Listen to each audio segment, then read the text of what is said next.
Tantor Audio, a division of Recorded Books, presents Small but Important Riots, The Cavalry Battles of Aldie, Middleburg, and Upperville, by Robert F. O'Neill, narrated by Al Kessel. Publisher's Note: Appendix A, Order of Battle, and Appendix B, Casualties, can be found in the print and e-book versions of this book. Preface. In the years since Harold Howard first published Aldie, Middleburg, and Upperville, Small but Important Riots, I have held the battlefields and the men who fought on those fields in mid-June 1863 close. The book you are now listening to is new in every respect from beginning to end. Nearly 30 years of continuing research into the events that transpired in and around the Loudoun Valley in the critical days between June 10th and June 27th have convinced me to reconsider the judgments and conclusions I reached years ago. In this new book, I correct errors, time-worn assumptions and interpretations, and offer new explanations and conclusions. Over the years, I continued to mine repositories for diaries, letters, memoirs, and recollections.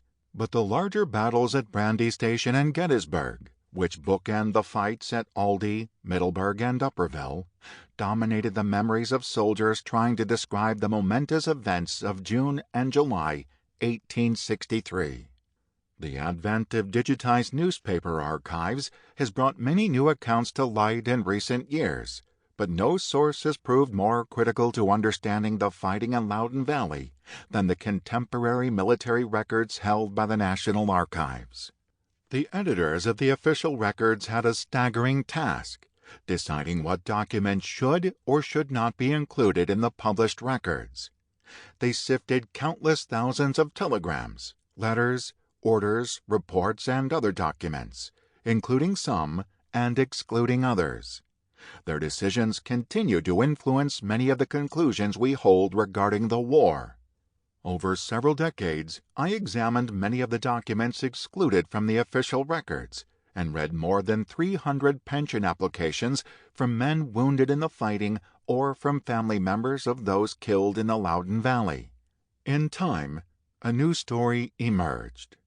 The story begins with Brigadier General Alfred Pleasonton, arguably the most polarizing officer in the Union Cavalry Corps. No officer's role in the Loudoun Valley has been more misunderstood or more misrepresented. 1. A small, neat, dapper, dashing little fellow. Though he led the Union Cavalry Corps through the defining summer of 1863, few officers in the Union Army have been more vilified or ignored than Alfred Pleasonton. Having left few personal papers from which we might draw a deeper understanding of his character and motives, we are left with his wartime reports, a few letters, and several post-war writings that often appear as nothing more than thinly veiled attempts to enhance his reputation. Rather than looking for context or truth when discussing Pleasonton, historians simply dismiss him. This book seeks a more balanced, objective interpretation. The defining moment of Pleasonton's early years may have occurred 10 years before he entered the world. In 1814, as British troops set about burning the capital, Alfred's future father, Stephen Pleasonton, then working for the State Department, saved several of the most important documents in the history of the young nation, including the Declaration of Independence and Constitution.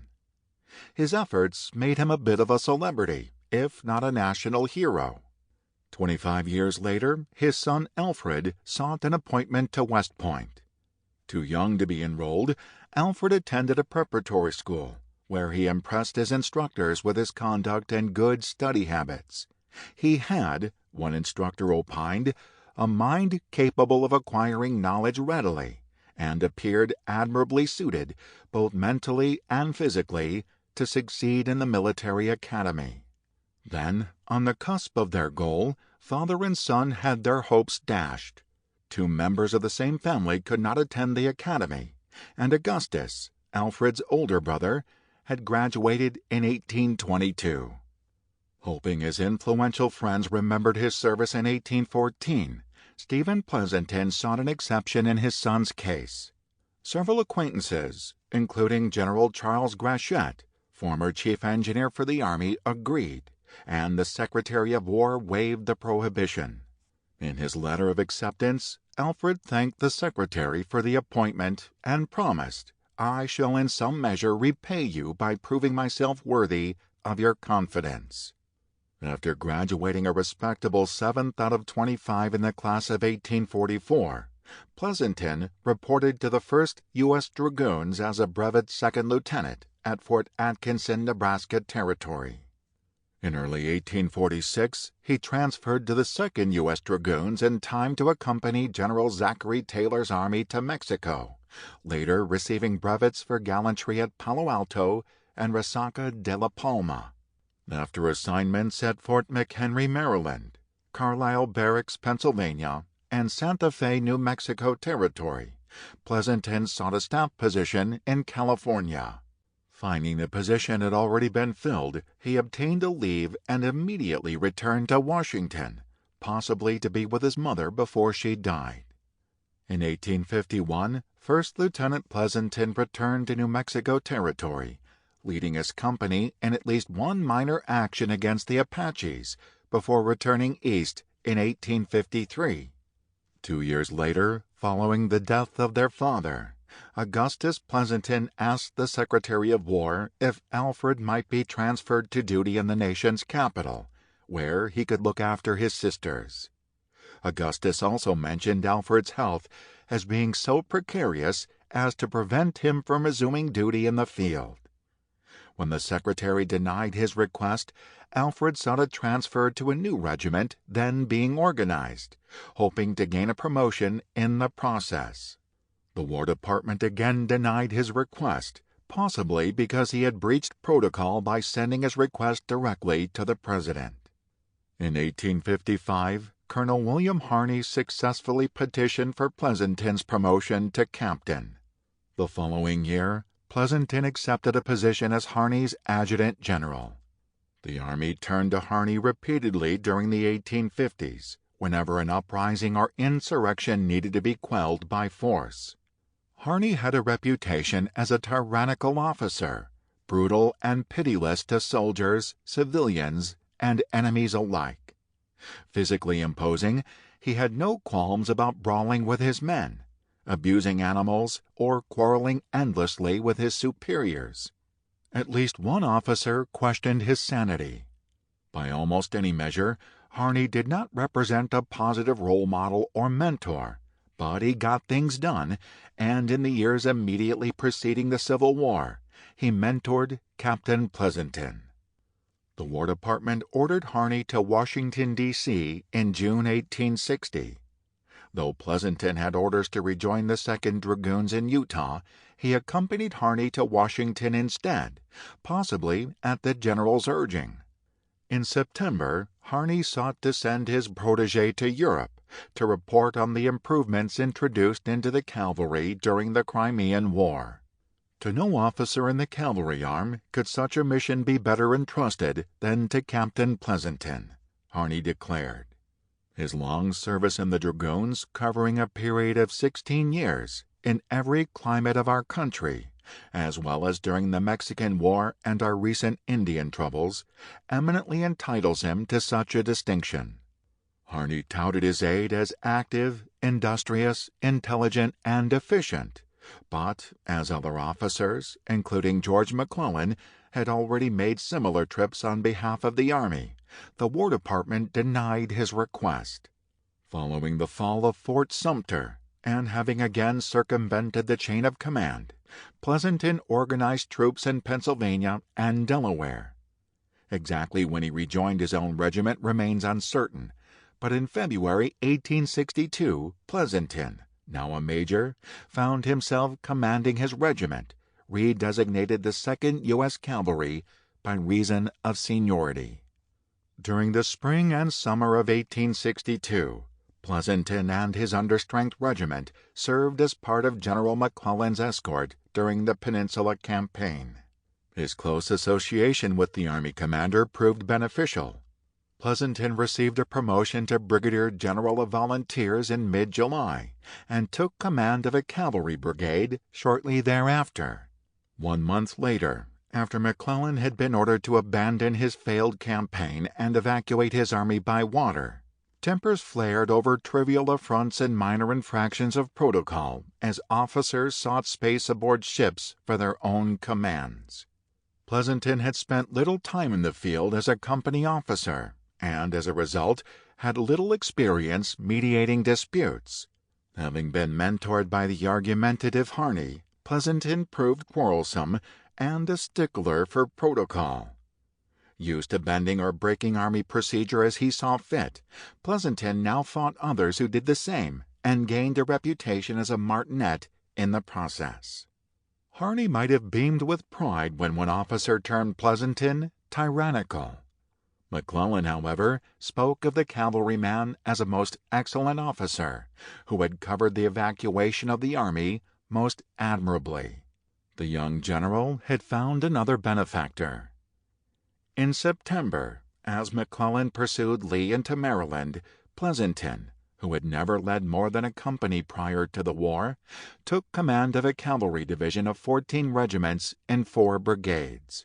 Unlike an infantry division, in which the brigades and regiments usually fought alongside each other and within sight of their commander, Pleasonton's division never did. Thus, his position as a division commander, and later a corps commander, proved more administrative than tactical. Still, Pleasonton saw his share of combat, including a furious skirmish near Boonesboro on September 15th, in which he had his only personal clash with an enemy combatant. Few contemporary descriptions of Pleasonton have been found, but one observer saw him as a small, neat, dapper, dashing little fellow with a smart riding whip in his hand. The reporting soldier emphasized that he always carries the same silver-mounted and stylish crop, rather than a heavy cavalry saber. Though he sometimes buckled on a thin, straight presentation blade, he preferred to carry what another scribe derogatorily termed a feminine riding whip. During the skirmish at Boonesboro, while riding with the 8th Illinois through blinding clouds of dust, Pleasonton tore a saber from the hands of an enemy trooper and continued the fight.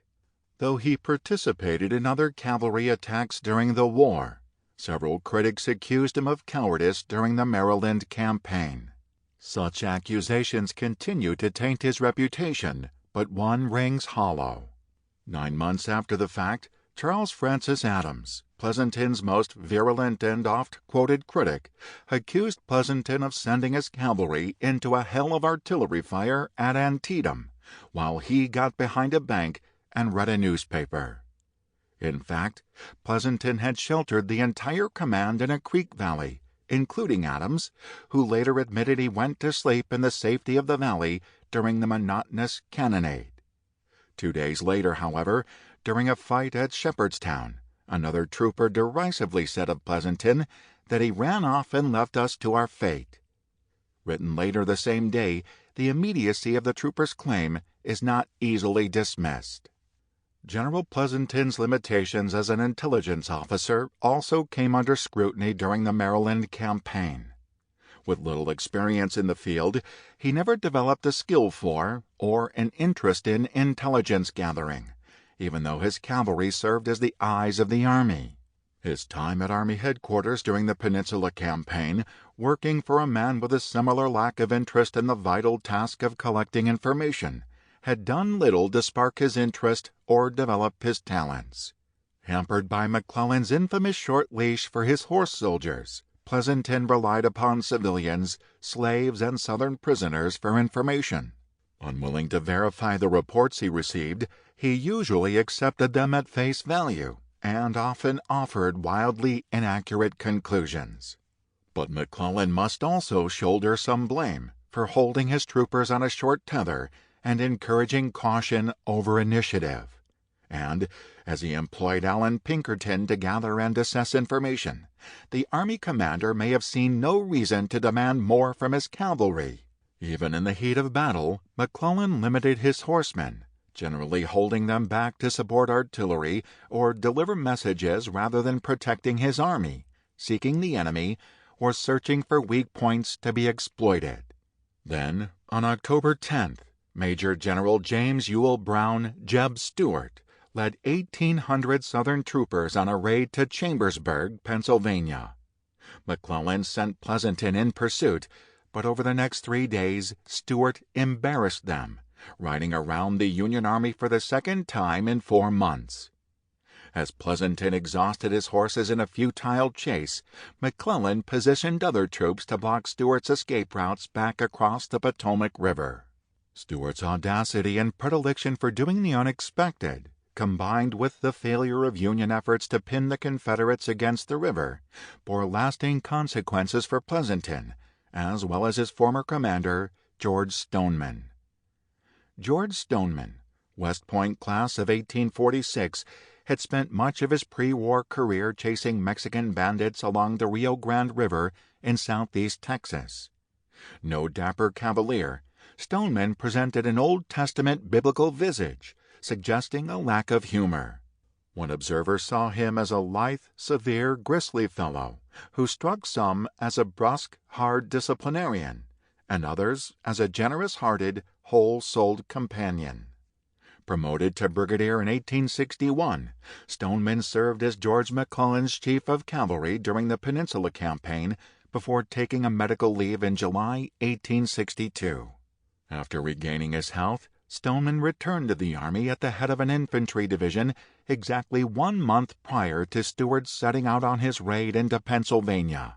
Stoneman reached the Potomac River around October 10th, deployed his troops along the north bank, and established his headquarters at Poolesville, Maryland. With 30 miles of river to guard, including several fords, Stoneman had deployed his men quickly but, as events proved, ineffectively. 3 days later, Stuart eluded Pleasonton, drove Stoneman's infantry away from White's Ford on the river, and led his men back into Virginia unscathed. Stuart's boldness had prevailed, and the Union forces had been humiliated once again. Rumors, innuendo, and controversy began swirling, and Stoneman found himself in the crosshairs. General McClellan could not fathom how Stuart had escaped. "I did not think it possible for Stuart to recross, and I believed that the capture or destruction of his entire force was perfectly certain," he explained. Thrown on the defensive, Stoneman said little. Pleasonton, however, accused Stoneman of leaving White's Ford uncovered and providing little assistance to his own valiant but exhausted troopers. Stoneman termed such accusations ridiculous, but the damage had been done. In truth, Stoneman had left an insignificant force to guard Stuart's most likely avenue of escape. Seeking to clear his name, he asked for a court of inquiry, but after a personal meeting with McClellan, during which Stoneman must have satisfied his commander, the matter slipped from the headlines, or so the beleaguered officer thought. Stoneman had married Mary Hardesty, a Marylander, in Baltimore in November 1861. The press had not been kind, with one editor claiming that the church was crowded with fair rebels. In July 1862, after Stoneman took medical leave, an unfriendly editor suggested he had been removed from command for making comments deemed traitorous in the extreme. Now, with Stuart having escaped through his lines, Elizabeth Blair Lee, a prominent member of Washington society and a friend of Pleasonton, gossiped about a fuss between Pleasonton and Stoneman. Hinting at rumors of a possible court-martial over the matter, Lee maliciously added, "Stoneman's wife is a hot Baltimore secessionist." In the critical moments on October 13th, as Stuart raced for the river, Stoneman may have been a little distracted by concern for his wife's health. Notified 2 weeks earlier of her illness, he had asked her family to keep him advised of her condition, but regretted he could not rush home unless my wife is in danger. Gossip, such as that spread by Lee, almost certainly reached Stoneman in some form. We may never know if Pleasonton played a role in reviving the questions about Stoneman's loyalty in the wake of Stuart's escape, but Stoneman could not be blamed if he thought so. Questions regarding Stoneman's loyalty must have lingered within the politically partisan ranks of the Army, even though he retained the confidence of the President. His relationship with Pleasanton never recovered. On February 5, 1863, Army Commander Joseph Hooker announced the formation of the Cavalry Corps, not as a stroke of genius on his part, but rather the result of a bargain he struck with the President. Pleasanton must have been disappointed when Hooker, at Lincoln's request, named Stoneman to command the corps. 2 months earlier, Pleasanton had submitted a detailed proposal for the formation of a cavalry corps to then Army Commander Ambrose Burnside, and he now had reason to suspect Hooker had used his plan in organizing the corps. Though Stoneman had left the cavalry 6 months earlier, he returned at Lincoln's request. What Pleasanton knew of Lincoln's involvement in the decision is unknown, but this turn of events did not bode well for a thaw in the strained relationship between the two horse soldiers. Just 3 weeks into his tenure as corps commander, Stoneman confronted his first crisis when Southern cavalry dashed through the Union picket line at Hartwood Church. Bad weather, muddy roads, and poor communications hampered his efforts to coordinate an effective response, and the rebel raiders escaped across the Rappahannock River. The same bad weather and roads, as well as orders that initially sent him away from Hartwood Church, also precluded Pleasanton reaching the scene in time to prevent the Confederates from escaping. Though his horsemen had partially redeemed themselves on March 17th at Kelly's Ford, Hooker remained leery of his cavalry. Thus, his decision to include an elaborate cavalry expedition as a crucial component of his spring campaign is a bit mystifying. Nor did Hooker envision any small affair. Stoneman's entire corps, minus 1 brigade, would make the effort. As Stoneman finalized his plans, he embarrassed Pleasanton by leaving him behind due to deficiencies within his command. When he returned from the raid, Stoneman found his rivals, namely Hooker and Pleasanton, had been intriguing to have him superseded in command of the Cavalry Corps. Stoneman and his troopers returned to an army in turmoil following the humiliating defeat at Chancellorsville. Many of the exhausted men turned surly when they received orders to resume picket duty rather than resting and refitting.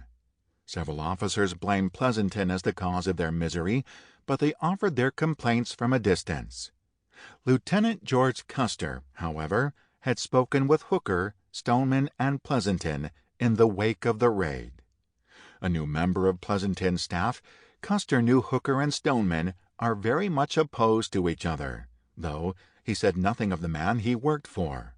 In a letter to a friend, Custer repeated Hooker's complaint that Stoneman accomplished nothing on the raid. He knew the Army commander intended to make Stoneman a scapegoat, but Hooker first needed to craft a case against the cavalryman.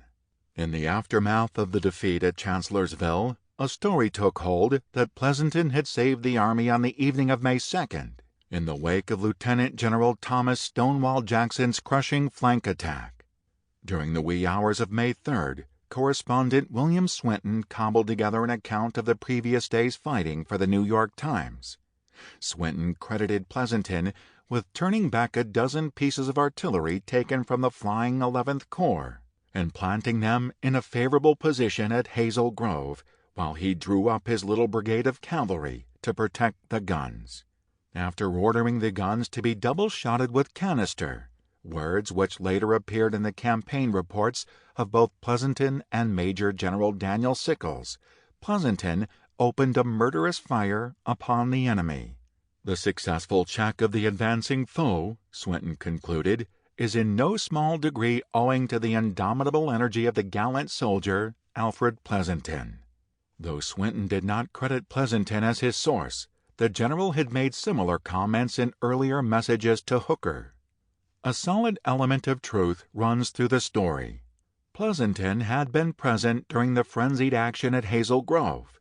He had brought some artillery into action, and he had been under fire, as casualties in Lieutenant Joseph Martin's 6th New York Light Artillery attest. Lieutenant Martin described the confusion as panic-stricken soldiers ran through his position. overturning guns and limbers, smashing my caissons, and trampling my horse holders under them. But the facts quickly morphed into fiction, probably spurred by Hooker. Within days, Pleasonton wrote 2 accounts of his own, further obscuring the facts and establishing the fictions. During a meeting with Lincoln on May 7th, Hooker purportedly introduced Pleasonton to the President as the man who saved the Army of the Potomac the other night. The following day, as Lincoln still pondered how the spring campaign had gone so terribly awry, General Stoneman and his saddle-weary troopers returned from their raid. Then, on May 10th, the editors of the New York Times began questioning Hooker's leadership. The beleaguered commander needed a scapegoat, and Stoneman had returned just in time. Dismissing him, however, would not be easy. Not only did Lincoln admire Stoneman, but editors at the Times had just touted Stoneman's raid as one of the most successful military enterprises of the kind ever undertaken in this or any other country. With his moment at hand, as the man who had saved the army, Pleasonton wrote his first report on May 11th, followed by a second version a week later. Major General Daniel Sickles supported Pleasonton, terming his leadership at Hazel Grove as brilliant. Sickles then told Secretary of War Edwin Stanton, "I must not fail to tell you how magnificently Pleasonton behaved on the 2nd. He is the man to lead our cavalry. He is more than a good soldier. He is a man of ideas. Remember him." With his leadership now assailed by Hooker, Stoneman must have recognized the increasingly precarious nature of his position as commander of the Cavalry Corps. Rather than fight the tide running against him, he submitted another request for medical leave and departed from the Army on May 20th, 1863. He and Pleasonton had probably never been collegial, and one suspects that they had not been civil to each other in months. Still, Stoneman knew the command would fall to Pleasonton as the senior officer. As a matter of protocol or courtesy, he offered to meet with Pleasonton and discuss the change of command before he departed. Pleasonton declined, writing, "I shall not be able to call at the headquarters of the Corps commander today, as I have been under medical treatment and do not feel strong enough to do so after a ride in the sun this morning. I will be satisfied with any arrangements he makes in turning over the command." The new Corps commander officially announced the change 2 days later. Alfred Pleasonton led the Cavalry Corps for the next 10 months, a period of near constant campaigning for his horse soldiers. He saw the mounted arm through the important summer of 1863, when his men achieved parity with or surpassed their Southern counterparts on the battlefield. Most importantly, the officers he brought into the senior leadership of the Corps became his legacy. All of this lay in the future, however. The days ahead brought nothing but challenges he might not have envisioned when he took command. 2. Rebuilding the Cavalry Corps, May 20th through June 9th. Alfred Pleasonton faced a daunting challenge on May 20th. The Cavalry Corps, man and horse, was exhausted. George Stoneman's raid may have boosted morale within the ranks and provided a hint of what the men might accomplish in the future, but the effort had proved ruinous. At least 1,000 animals had been abandoned during the raid. Others had been lost to wounds or capture. Thousands of other horses returned lame, diseased, or exhausted from overwork and lack of adequate food and care. Few, if any, of the animals captured along the route proved suitable as replacements. After a careful inspection, the Corps, which had counted 12,000 horses at the outset of the raid, now numbered just 2,000. Pleasonton needed thousands of remounts, but horses in such numbers would not arrive in days or even weeks. Advertisements had to be posted, bids placed, and contracts signed. Contractors had to locate, purchase, and transport the animals across vast distances to collection depots, where, upon examination, inspectors often rejected hundreds for a variety of reasons. Pleasonton competed against every other army in the field for horses. and every commander needed them in the thousands. Sample complete. Ready to continue?